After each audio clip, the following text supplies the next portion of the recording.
या इलाही बख्श दे सईद को रोज़े हश्र तो। इनके आला हजरत ने ग़ज़वे बदर और ओहद के कॉन्टेक्स्ट में जो सहाबा इकराम शुरू में रिलेक्टेंट थे उनके लिए लफ्ज तर्जमे में इस्तेमाल किया है, तुमने नामर्दी दिखाई, तुमने नामर्दी दिखाई। नामर्द किसे कहा जाता है? ट्रांसजेंडर को, ट्रांसजेंडर को। तो ये कहेंगे नहीं, आला हजरत का कहने का मतलब ये नहीं था कि वो ट्रांसजेंडर थे, कहने का मतलब था कम हिम्मती। तो अगर आला हजरत जो आशिकों का इमाम बना हुआ है, खुद से इन्होंने बनाया हुआ है, वो ये कहे कि नामर्द साहबा को,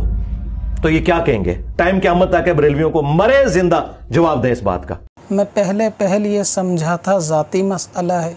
मैं फिर समझा जहालत कायनाती मसला है। झेलम के गैर मुक़ल्लिद वहाबी मिर्ज़ा इंजीनियर ने जब जब अपनी ज़ुबान खोली है, लोगों पर ये चीज़ ज़ाहिर कर दी है कि वो इल्म मैदान में किस कदर बचूमड़ा और बच्चा है। और पहले तो लोगों को ये चीज़ मालूम चल ही गई कि वो अरबी की फ़ील्ड में भी जाहिल है और कुरान हदीस की तशरीह अपनी मन मर्ज़ी से करता है। लेकिन आज उसने पाकिस्तानियों की नाक भी कटवा दी होगी लोगों पे ये ज़ाहिर करके कि वो उर्दू ज़ुबान में भी कितना कच्चा है और उर्दू ग्रामर और अल्फाजों से कितना नावाकिफ़ है। हालांकि इसका जवाब मिर्ज़ा ने ख़ुद अपनी वीडियो में दे दिया कि यहाँ पे इस लफ्ज़ का ये मतलब नहीं, फ़लाँ दूसरा मतलब हो सकता है, बरेलवी लोग ये कहेंगे। और उसके बावजूद भी मिर्ज़ा ये कहता है कि टाइम क़यामत तक है। हालांकि ये क़यामत तक भागता ही रहेगा उलमा अहले सुन्नत के सामने बैठने से, और ये लोगों से, अपने जाहिल मुक़ल्लिदीन से ये कहता रहेगा कि टाइम क़यामत तक है, और इस चीज़ पे जो भी ज़िंदा या मुर्दा बात करे। और इसने बात करने की शराइत क्या रखी हुई हैं कि रूए ज़मीन पर मिर्ज़ा कहता है कि सिर्फ़ एक आदमी ऐसा है जिसका नाम तारिक मसूद है कि जिससे मैं बैठ के डिबेट कर सकता हूँ या बात कर सकता हूँ, और उसमें भी टॉपिक वो है कि जो उसकी मनमर्ज़ी का है कि बस इस किताब के ऊपर बात होगी, दूसरी किसी पे बात नहीं होगी। यानी जब इसने ख़ुद तय कर लिया कि वो एक रूए ज़मीन पर सिर्फ़ तारिक मसूद ही से बात कर सकता है, दूसरा किसी को ये शर्फ़ हासिल नहीं, तो फिर ये किस मुँह से कहता है कि जी हमसे बात करें और टाइम क़यामत तक है? जब एक बंदे के अलावा दूसरे से बात करने के लिए मिर्ज़ा रेडी ही नहीं है, तो इसका मतलब ये सब भागने के बहाने और लोगों को, ख़ास तौर से अपने जाहिल फॉलोअर को ये चीज़ बताना है कि ये कितना बड़ा अल्लामा है, जबकि ये उर्दू और उसकी ज़ुबान और उसकी कैफ़ियत और नोयत वाले अल्फाजों से भी वाकिफ़ नहीं है। ये बिल्कुल वैसी बात है कि किसी को डिबेट करने के लिए कहा जाए कि पहले मुझसे डिबेट करो, लेकिन जाओ आप चील का मूत लेकर आओ, या जाओ आप प्रधानमंत्री से लिखवा के लेकर आओ, फिर मुझसे बात करो। तो ये ना बात करने के या भागने के बहाने कि बंदा वो काम इसको ऐसा बताओ कि वो कर ही ना पाए और फिर भागे, और जो फिर इससे बात करने के लिए कहे तो ये दूसरा हर बाप नाता है कि आपसे बात नहीं करेंगे, आपसे बड़ों से बात करेंगे, जो सबसे बड़ा आलिम है उससे बात कराओ। गोया कि वो इतने फ्री कोई बैठा है कि वो इस मिर्ज़ा जैसे बचूमड़े से बात करने के लिए अपने टाइम निकालेंगे। जब छोटे मौजूद और बात करने के लिए कहते हैं तो मिर्ज़ा की हैसियत नहीं कि उनसे वो बात कर सके, और सिर्फ़ ये लंबी लंबी फेंकता है कि टाइम आपको क़यामत तक है। इसका जवाब क्योंकि एक अल्फाज के अंदर दिया जा सकता है, लेकिन मैं चाहता हूँ कि सब्सक्राइबर जो मेरे हैं वो इसकी थोड़ी डीप नॉलेज ले लें, ताकि उनको ये चीज़ मालूम चले कि आने वाले वक्त में अगर कोई और बंदा भी इस तरीके के बचकाना एतराज़ करता है तो उनको इसके बारे में मालूम हो। इसलिए हम इस गुफ्तगू को थोड़ा तवील करेंगे ताकि आप लोगों को कुछ मिसालों के ज़रिए और ज़ुबान की कैफ़ियत से आगाह कराया जा सके कि किसी भी लैंग्वेज के अंदर कोई भी अल्फाज अपने सेंटेंस के हिसाब से कैसा मायना रखता है, और आपको ये पता भी लगाया जा सके कि वहाबियों की सोच हमेशा अल्फाजों के अंदर कितनी गंदी और छोटी होती है, और इनका इल्मी दायरा किस कदर छोटा होता है कि ये उससे कुएँ के मेंढक की तरह उसके बाहर ना तो सोच सकते ना तो समझ सकते हैं। जैसा कि इसने एक लफ्ज़ के ऊपर एतराज़ किया कि आला हज़रत ने सहाबियों के लिए इस्तेमाल किया है नामर्दी, कि जब अल्लाह ताला ने फरमाया कुरान के अंदर कि तुम में दो ग्रोह बनने का इरादा हुआ और तुम में नामर्दी दिखाई, यानी नामर्दी लफ्ज़ जो है वो ट्रांसजेंडर के लिए इस्तेमाल होता है। आला हज़रत ने जो है एक तरीके से सहाबा को नपुंसक माज़ल्ला कहने की कोशिश की या ट्रांसजेंडर कहने की कोशिश की, तमाम लोग वाकिफ़ हैं कि कभी कभी कोई भी ऐसा अल्फाज होता है कि जो किसी सेंटेंस में इस्तेमाल होता है और हर लफ्ज़ के अंदर हर ज़ुबान में एक से ज़्यादा मायने होते हैं, लेकिन ये मायने कब दूसरा मायना बयान करना है और उस लफ्ज़ का कब तीसरा मायना बयान करना है, ये डिपेंड करता है सेंटेंस को देखने के बाद, उसके सियाक़ व सबाक़ को देखने के बाद कि वाक़े के अंदर बात क्या बयान की गई है और उस बात के बयान करने के मुताबिक यहाँ पे कौन सा मायने इस्तेमाल होगा।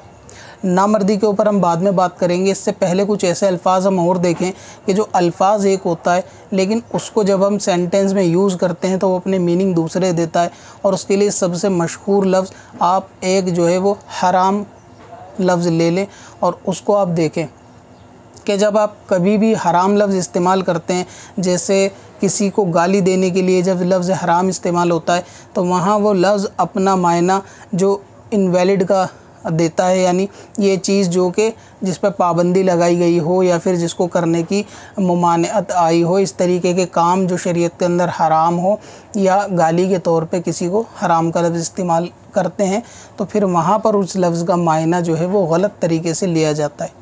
लेकिन जब यही लफ्ज़ हराम जो इस्तेमाल होता है जैसे मुबारक चीज़ों के लिए, जैसे मस्जिदुल हराम के लिए या फिर महीनों के नाम के आगे जो लफ्ज़ हराम लगता है, तो उसमें जब ये लफ्ज़ इस्तेमाल होता है तो उसका मतलब होता है अज़मत वाला और इज़्ज़त वाला और बुज़ुर्गी वाला या बढ़ाई वाला।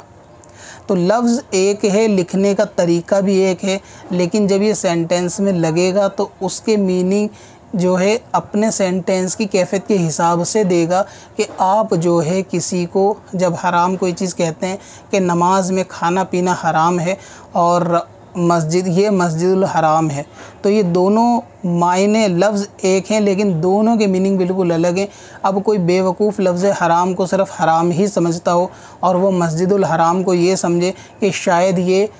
बुरी मस्जिद है या ये मस्जिद जो है इसमें जाना हराम है, तो वो उसकी कम इल्मी है। तो एक लफ्ज़ है और उसके मीनिंग कई सारे हैं और ये मीनिंग सेंटेंस के हिसाब से बयान होंगे कि कहाँ पर उस लफ्ज़ का क्या मतलब समझा जाएगा। और ये सिर्फ उर्दू अरबी फ़ारसी में नहीं बल्कि दुनिया की हर ज़ुबान के अंदर, गोया कि हिंदी में भी और इंग्लिश के अंदर भी ये चीज़ें अप्लाई होती हैं कि जब कोई लफ्ज़ इस्तेमाल होता है तो उसके सेंटेंस के हिसाब से उसके मायने बयान किए जाते हैं। इसी तरीके से एक लफ्ज़ और है जो गोरख धंधा है, जिसको बहुत मशहूर ये समझा जाता है ज़माने के अंदर कि बुरे काम या फिर बुराई वाले काम करने वाले के लिए ये लफ्ज़ इस्तेमाल होता है गोरख धंधा। लेकिन इस लफ्ज़ का एक मतलब और होता है जिसका माना होता है कि पेचीदा या पेचीदगी या फिर उलझा हुआ या फिर ऐसा ताला कि जिसको खोला ना जा सके, यानी बेखुला ताला या ऐसा राज जिसको ज़ाहिर ना किया गया हो या ऐसा ढका छुपा राज, उसके लिए भी लफ्ज़ गोरख धंधा इस्तेमाल होता है। अब मिसाल के तौर पर अगर आला हज़रत ने कहीं पे ये बयान किया होता कि हज़रत अली ने दुरूद पाक पढ़ा और हाथ के अंदर दम करा और देखा तो 10 दिरहम बन गए और हज़रत अली का ये अमल जो है दुनिया के लिए गोरख धंधा है। अब मिर्ज़ा जैसा कम इल्मी बंदा तो ये समझेगा कि हज़रत अली का ये इल्म जो है लोगों के लिए गोरख धंधा है, इसका मतलब ये है कि लोगों के लिए बुरा काम है। जबकि यहाँ सेंटेंस के हिसाब से बात ज़ाहिर हो रही है कि गोरख धंधे का मतलब यहाँ पे कि ये वो राज है हज़रत अली का जो लोगों के सामने ज़ाहिर ना हो सका, वो ताला है जिसको खोला नहीं जा सका, वो पेचीदा है, वो पेचीदगी है कि जो लोगों के सामने ओपन नहीं हो पाई या फिर लोगों के सामने एक्सप्लेन नहीं हो पाई। यानी लफ्ज़ गोरख धंधा इस मायने में अलग अलग सेंटेंस में अलग अलग कामों के लिए इस्तेमाल होता है, जबकि इसका भी मीनिंग बुरा है। जिस तरह नामर्दी का मीनिंग जो है लोगों के अंदर मशहूर बुरा है, गोरख धंधे के लिए भी जैसे जो बुरे काम करते हैं या जिसे आप कहें कि गलत काम करते हैं उसके लिए इस्तेमाल होता है, लेकिन इसका एक मतलब जो पेचीदा होता है या बिना खुला ताला होता है या कोई ऐसी बात होती है कि जो उलझी हुई हो, उसके लिए भी इस लफ्ज़ को इस्तेमाल किया जा सकता है। अब आप देखें कि जो नामर्दी वाला लफ्ज़ है वो नामर्दी वाला लफ्ज़ सिर्फ ट्रांसजेंडर के लिए इस्तेमाल होता है या फिर किसी और मतलब के लिए इस्तेमाल होता है। तो नामर्दी वाला लफ्ज़ कम हिम्मती के लिए, कम हौसले के लिए, डर के लिए या फिर कोई ऐसे काम के लिए कि दुनिया जिसको एक्सपेक्ट भी ना कर सके, यानी कम हौसले हिम्मत वाला काम, तो उसके लिए भी नामर्दी का लफ्ज़ इस्तेमाल होता है। अब रहा ये सहाबा को ट्रांसजेंडर कहना, तो ये बिल्कुल नॉनसेंस वाली बात है। जब कोई शख्स किसी ऐसे बंदे के लिए नामर्दी का लफ्ज़ इस्तेमाल करेगा कि जो साहिब औलाद हो, तो वहाँ 100% उसका मतलब ट्रांसजेंडर नहीं हो सकता। मिसाल के तौर पे अगर किसी ने एक छोटी बच्ची के 2 थप्पड़ लगाए तो आपने सुना होगा कि यार नामर्दी वाले काम कर रहे हो, आप बच्ची को मार रहे हो या बच्चे को मार रहे हो। हालांकि वो शख्स खुद औलाद वाला होगा तो क्या उसके लिए ट्रांसजेंडर वाला लफ्ज़ फिट होगा? तो यहाँ नामर्दी का जो इस्तेमाल होगा उर्दू में, वो इस्तेमाल होगा एक ऐसी बुज़दिली वाला काम कि जो उम्मीद नहीं की जा सकती कि आप छोटे बच्चे के ऊपर हाथ उठाते हो, छोटे बच्चे को मारते हो या जुल्म करते हो। इसी तरह डर के लिए भी नामर्दी का इस्तेमाल होता है कि वो जमात जो है दूसरे के आगे नामर्दी का उसने इजहार किया। तो सहाबाओं की जमात के लिए जब आला हज़रत ने नामर्दी का लफ्ज़ इस्तेमाल किया तो क्या इसका मतलब ट्रांसजेंडर हुआ कि सबको ट्रांसजेंडर बोल दिया? क्या आला हज़रत को मालूम नहीं कि उसमें तो सहाबा की औलादें भी थीं? तो ज़ाहिर है कि जब सहाबा की औलादें भी होती हैं तो उनको ट्रांसजेंडर कहने का कोई सेंस ही नहीं बनता। जिस तरह मस्जिदुल हराम कहने में लफ्ज़ हराम को इनवैलिड के तौर पे इस्तेमाल करना या समझना या उसको नाजायज़ के तौर पे समझना, इसका कोई सेंस नहीं बनता, बिल्कुल वैसे ही नामर्दी जब किसी जमात के लिए बोली जाती है कि उस जमात ने नामर्दी का झंडा उठा लिया, तो इसका मतलब ये होता है कि कम हिम्मती और कम हौसला का उसने झंडा उठा लिया या फिर बुज़दिली का उसने झंडा उठा लिया। अब बात यह है कि आला हज़रत ने नामर्दी का ही लफ्ज़ इस्तेमाल किया, बुज़दिली या कम हिम्मती वाले अल्फाज इस्तेमाल क्यों नहीं हुए? तो उसको समझने के लिए आपको एक चीज़ समझनी होगी कि ज़ुबान जो है अपना आप को कुछ अरसे बाद हमेशा और हर ज़ुबान अपग्रेड करती रहती है। उर्दू ज़ुबान के अंदर भी कुछ अल्फाज ऐसे हैं जो आज से तकरीबन 100-125 साल पहले बोले जाते थे और लिखे जाते थे, लेकिन आज या तो उनके बोलने का तरीका भी बदल गया या फिर उनके लिखने का तरीका भी बदल गया। तो आला हज़रत और मिर्ज़ा के ज़माने के अंदर 100 साल से ज़्यादा का वक्त है जिस वक्त का वो तर्जुमा है। तो उस वक्त की पुरानी उर्दू, जिसको हम आम ज़ुबान में गाढ़ी उर्दू कहते हैं, और आज की बोले जाने वाली उर्दू, इन दोनों के अंदर बहुत ज़्यादा अल्फाजों के अंदर फ़र्क है। पहले के जो लोग इस्तेमाल करते थे अल्फाजों को अपने वाक़यात के अंदर और सेंटेंस के अंदर, आज के वो लोग इस्तेमाल नहीं करते उस तरीके के अल्फाजों को। या आजकल के जो नए अल्फाजों को हम लोग इस्तेमाल करते हैं किसी चीज़ के लिए, किसी बात के लिए, उस मीनिंग में पुराने वाले लोग उसको कभी भी इस्तेमाल नहीं किया करते थे। तो किसी भी चीज़ को जज करने के लिए उसका वक्त भी देखा जाता है कि ये चीज़ किस वक्त पे लिखी गई है, क्या पहले के लोग उसको इस्तेमाल करते थे या नहीं।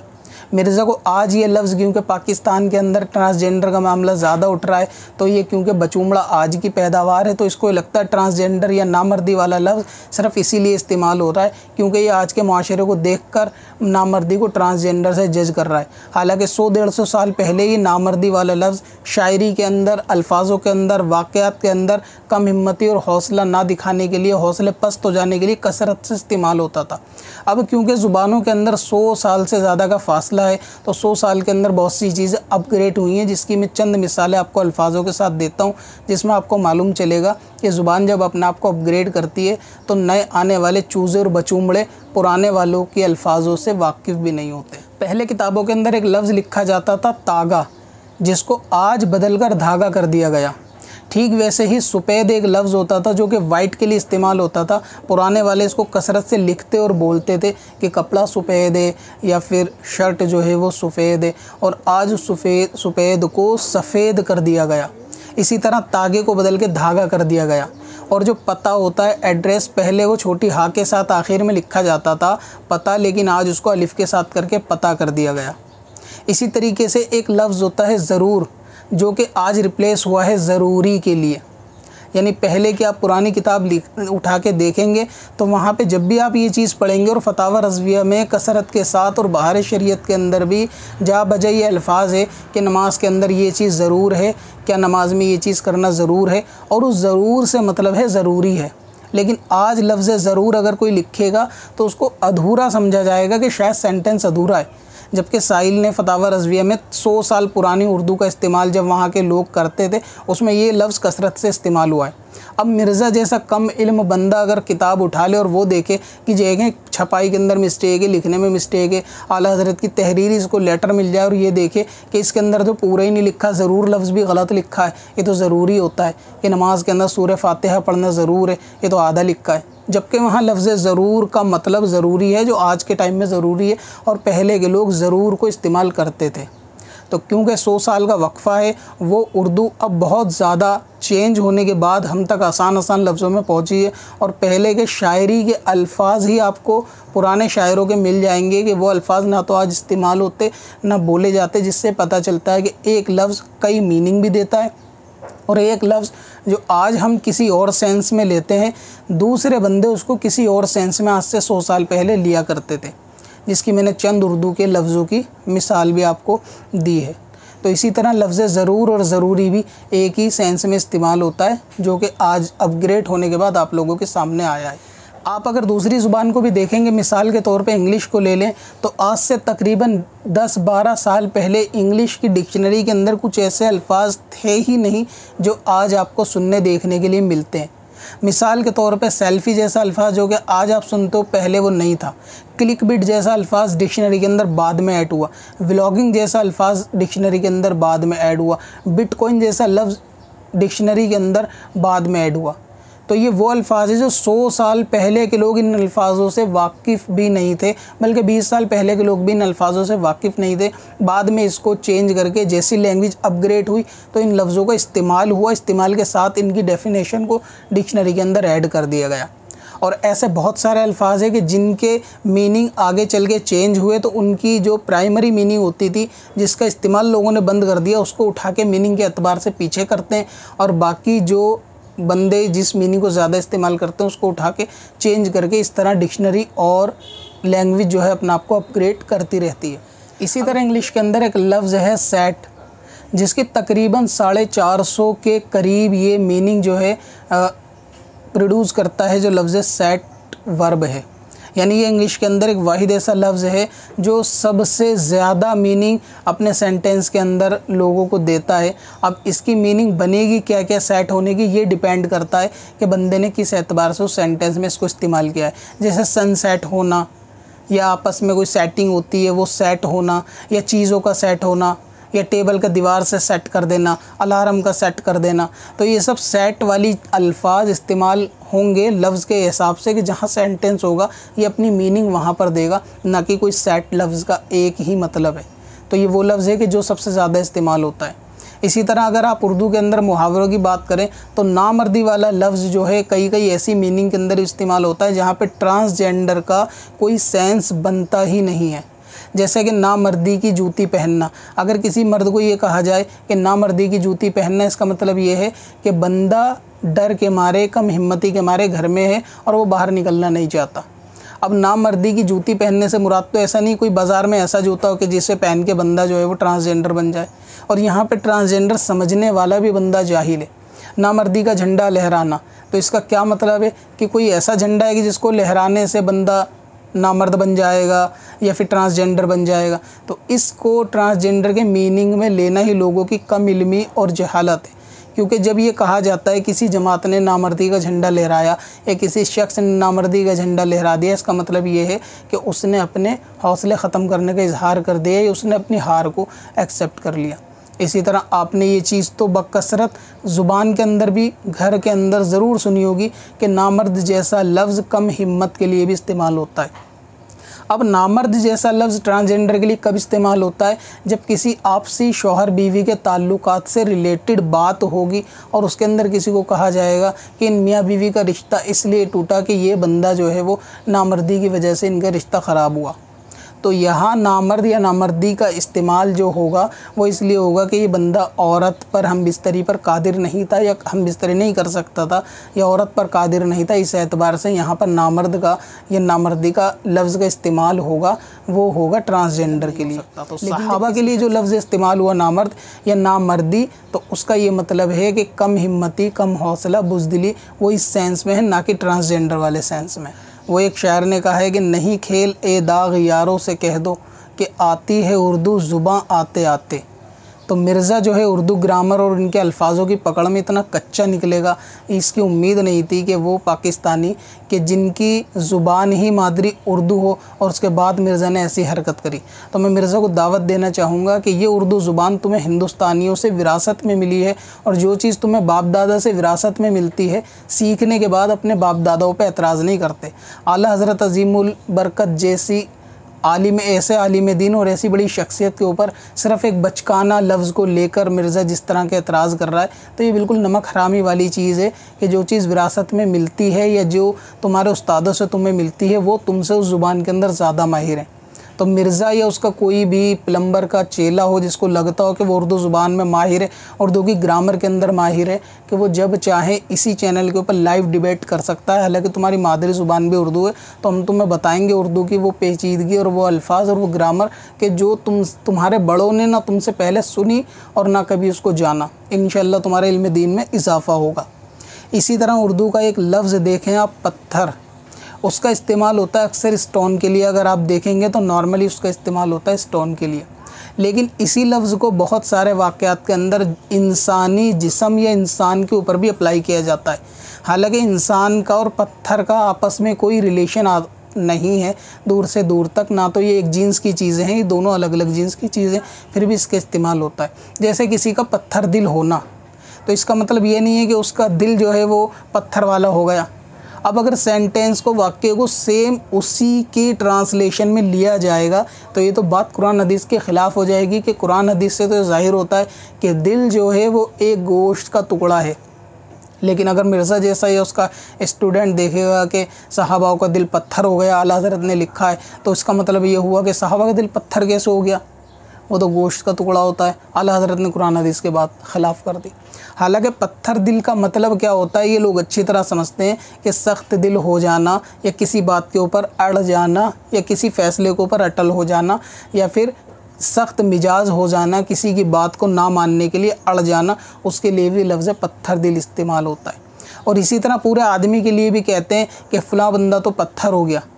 तो खामोश हो जाना, बेहिस हो जाना, किसी के आगे उसका जवाब ना देना, सांप सूंघ जाने जैसी कैफियत के लिए भी पत्थर हो जाना लफ्ज़ इस्तेमाल होता है। इसी तरह एक लफ्ज़ होता है उर्दू का रास्ता। अब मिर्ज़ा जैसा बंदा तो ये जानता होगा कि रास्ते का मतलब सिर्फ़ रोड होता है। अब अगर आला हज़रत ने ये चीज़ लिखी होती कि हम सहाबा के रास्ते पर हैं, तो इस रास्ते से मुराद तरीका होता है, ना कि रोड होता है। यानी लफ्ज़ एक है रास्ता, लेकिन जब उसको इस्तेमाल करेंगे तो देखा जाएगा कि वो सेंटेंस के हिसाब से अपनी क्या मीनिंग दे रहा है।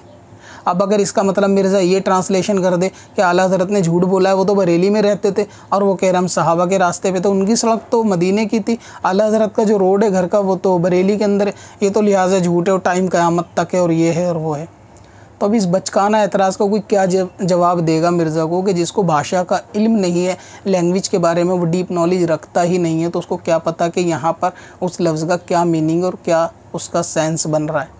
तो जब हम किसी चीज़ के लिए रास्ते का लफ्ज़ इस्तेमाल करते हैं, जैसा कि फ़लाँ शख्स हमारे रास्ते पे नहीं, या हमने उससे रास्ता बदल लिया, या अब हमारे रास्ते जुदा जुदा हैं, तो इसका मतलब ये नहीं कि हमारी सड़कें जुदा जुदा हैं। इसका मतलब ये है कि अब हमारे तरीके अलग अलग हैं,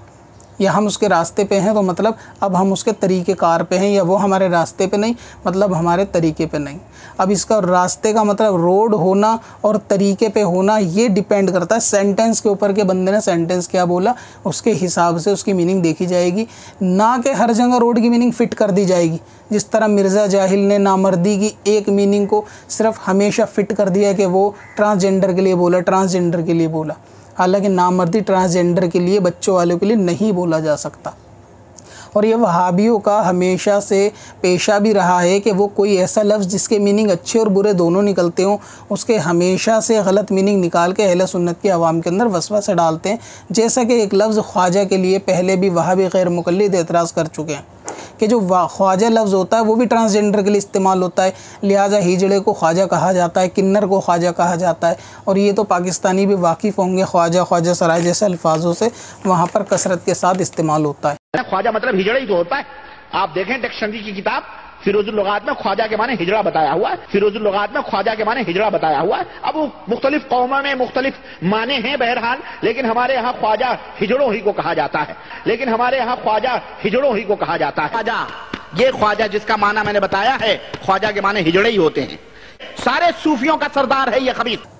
लेकिन इस लफ्ज़ ख्वाजा का एक मतलब सरदार, लीडर, सरपरस्त का और आका का भी होता है, और ये सरकार सल्लल्लाहु अलैहि वसल्लम का भी क़यामत के अंदर लक़ब होगा। ठीक इसी तरह जब बंदा गरीब नवाज के लिए इस्तेमाल होता है कि ख्वाजा गरीब नवाज, तो ये वहाँ भी कहते हैं कि जी देखो ख्वाजा का मतलब तो हिजड़ा होता है, तुम उनको हिजड़ा क्यों कहते हो माज़अल्लाह। तो वो मीनिंग जो मीनिंग के एतबार से सबसे नीचे और सबसे घटिया मीनिंग है, जिसकी मीनिंग दूसरी भी होती है कि ख्वाजा का मतलब हिजड़ा भी होता है, लेकिन उसकी 10 अच्छी मीनिंग को छोड़कर ये गंदी जहन वाले उस छोटी मीनिंग पर ही आते हैं, कुएं के मेंढक, कि जहाँ किसी सहाबा की, वली की या नबी की शान कम होती हो, ये वहाँ उसको फिट करते हैं। जबकि मुसलमान जब लफ्ज़ ख्वाजा का इस्तेमाल करता है किसी लीडर के लिए, तो वो ख्वाजा गरीब नवाज बोलता है, तो इसका मतलब वो सरदार के एतबार से बोलता है, ना कि ट्रांसजेंडर के एतबार से। तो जैसी बंदे की सोच होती है उसी तरीके से बंदा लोगों के अंदर अपनी बात को फैलाने की कोशिश करता है। और ये सोच जब आती है जब बंदा मनी को हलाल कहता है, ऊँट के पेशाब को पीता है, तो उसके बाद ही ये सोच बंदों के अंदर ख़ासतौर से वहाबियों में पैदा होती है कि वो लफ्ज़ नामर्दी को भी ट्रांसजेंडर पे फिट करते हैं और लफ्ज़ ख्वाजा को भी ट्रांसजेंडर पे फिट करते हैं, जबकि इनके अच्छे मीनिंग मौजूद हैं। और जब इनसे कहा जाए कि मस्जिदुल हराम क्यों कहते हो, लफ्ज़ हराम को भी गलत मीनिंग पे फिट कर दो,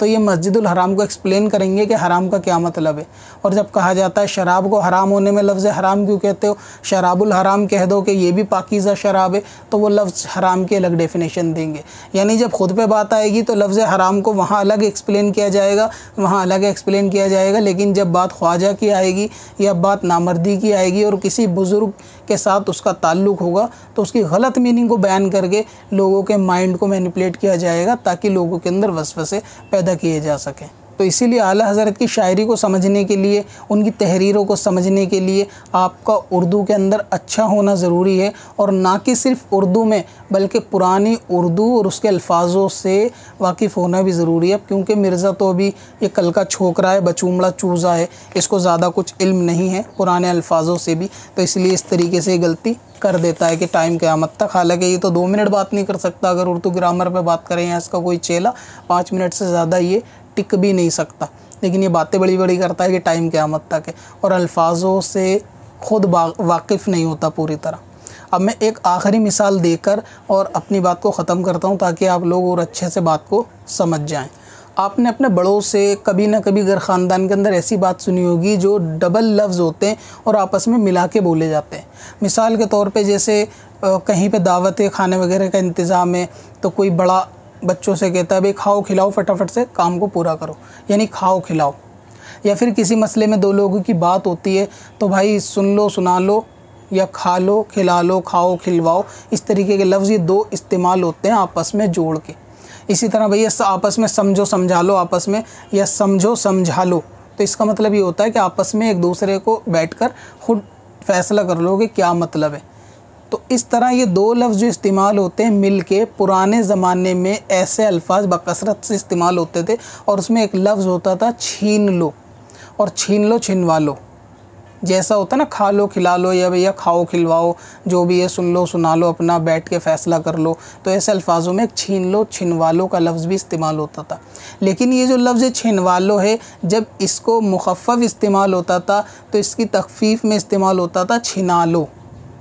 और यो जो आज के टाइम में एक गाली के तौर पे लेडी के लिए इस्तेमाल होता है लफ्ज़ छिनाल। तो इसी तरीके से लफ्ज़ छिनालो भी इस्तेमाल होता था छीनने छिनवाने के लिए। अब आप एक पुराने शायर का एक शेर देखें और उसके अंदर आप फ़ैसला करें कि अगर मिर्ज़ा जैसा उर्दू ज़ुबान से नावाकिफ़ बंदा या बच्चा बचूमड़ा अगर इसको समझेगा तो वो कैसे समझेगा। एक शेर है कि सौदे के पास सौदा कुछ ना रहा है बाकी, एक दिल बचा है बाकी, लो छीन लो छिना लो। अब ये सुनने में तो ऐसा लग रहा है कि शायर किसी एक लेडी से ख़िताब कर रहा है या लेडीज़ से ख़िताब कर रहा है कि तुम मेरा दिल छीन लो, और उन लेडीज़ों को छिना लो लफ्ज़ लेकर ख़िताब कर रहा है। जबकि शेर का हरगिज़ ये मतलब नहीं जो मिर्ज़ा झेलमी के स्टूडेंट या मिर्ज़ा समझ बैठे कि यहाँ पे छिना लो से लफ्ज़ जो है वो गाली है। जबकि शायर की मुराद ये है कि सौदे, उसका तखल्लुस जो है वो सौदा है कि सौदे के पास सौदा कुछ ना रहा है बाकी, एक दिल बचा है बाकी, लो छीन लो छिना लो। यानी दिल को छीन लो छिनवा लो, दिल को ले लो दे लो, या फिर आपस में दिल दो दिल लो, इस तरीके की बातों में ये लफ्ज़ छिना लो इस्तेमाल हुआ है, जो कि उर्दू का वो लफ्ज़ है जो पहले बोला जाता था, लिखा जाता था, इस्तेमाल होता था, आज इस्तेमाल नहीं होता। लिहाजा नामर्दी जो ये बच्चों वाली हरकतें कर रहा है कि नामर्दी का इस्तेमाल इसने ट्रांसजेंडर पे फिट कर दिया, उसके बहुत से 100 मीनिंग है जो कि अलग अलग मीनिंग में इस्तेमाल होते हैं, जिसमें सबसे बेहतरीन मिसाल मैंने लफ्ज़ हराम और गोरख धंधे की दी है कि ये वो लफ्ज़ हैं जो बुरे मायने में भी और अच्छे मायने में भी इस्तेमाल हो सकते हैं। उर्दू है जिसका नाम हम ही जानते हैं दाग, सारे जहां में धूम हमारी ज़ुबां की है। तो ये मिर्ज़ा झेलमी की कम इल्मी है कि जिस तरह लोगों को ये बहकारा है, और ख़ुद इसका हाल ये है कि सहाबाओं पर तलवार उठाने वाली बात ये करता है उस्ताद मरदूद। कब्रों से निकल आए ना, और वो आके कहें हदीसें मार बयान ना करो, और उन निकलने वालों में हज़रत मुआविया रदी अल्लाह तआला अन्हु, अमर बिन आस रदी अल्लाह तआला अन्हु और मुगीरा इब्ने शोबा रदी अल्लाह अन्हु अजमईन ही क्यों ना हो, तो हम उन्हें कहेंगे ना सर रुको ज़रा सब्र करो। और इससे बढ़कर हम उन्हें साथ ये भी कहेंगे कि हजरत हमारी किस्मत अच्छी है कि हम आपके ज़माने में नहीं, वरना आपके ऊपर तलवार हम सौंत लेते मौला अली के हक में। किस्मत अच्छी है कि हम आपके ज़माने में नहीं, वरना आपके ऊपर तलवार हम सौंत लेते। तो अब आप तलवार से बच गए लेकिन जुबान से नहीं बचेंगे। मैं अगर रदी अल्लाह अन्हु कहता हूं तो मैं बागी भी कहता हूं। मैं हजरत तलहा, जुबैर, सईदा आयशा, हजरत मुआविया रदी अल्लाह अन्हुम अजमईन व अलैहिमुस्सलाम अजमईन, इन सब को हजरत अली की हुकूमत का बागी भी कहता हूँ। और ये कहता है कि आला हज़रत जो है वो सहाबा के औस्ताद हैं। आला हज़रत अज़ीमुल बरकत की शायरी जो सहाबा की शान में है, वो मिर्ज़ा झेलमी अगर पढ़ेगा तो शायद शर्म से डूब मरेगा अपनी हरकतों को लेकर। अब अपनी वेबसाइट ब्लॉग के लिए होस्टिंग खरीदें qadrihosting.com से और पाएं सबसे सस्ती SSD cloud web hosting, light speed और cPanel के साथ। और अपने बिजनेस या वेबसाइट के लिए .com .in जैसे डोमेन नेम खरीदें, वो भी कम प्राइस में। आज ही विजिट करें qadrihosting.com पर। कब से अपनी खताओं का शुमारा